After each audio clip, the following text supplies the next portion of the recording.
So the first thing you want to do is take your cheap old laundry basket and turn it upside down. And then you're just going to place your cauldron on top of that. So you can see I've unstrung the orange Halloween lights. So now with the Halloween lights, all you're going to do is just weave them in between the little openings in your laundry basket. And you want to make sure that you leave your plug sticking out so that you can connect it to an electrical source. So after you get that done, you want to take your spray foam and just spray around the sides of your laundry basket.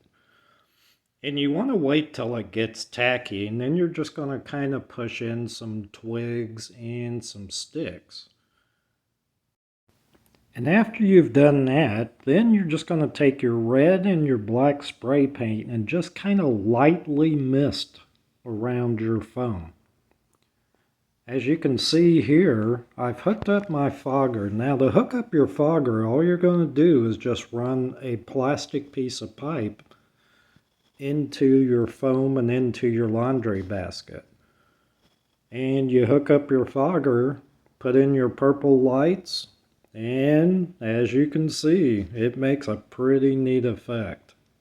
The fog literally will just come in around your foam and your laundry basket.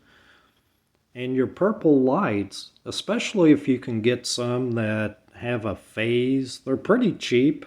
I got mine at Dollar Tree. And they just kind of, you can do different settings. And when the fog kind of mists in the cauldron, it makes a really cool effect. So, hope you guys try this one. Hope you like it. It's a lot of fun for Halloween, and the kids really, really like it.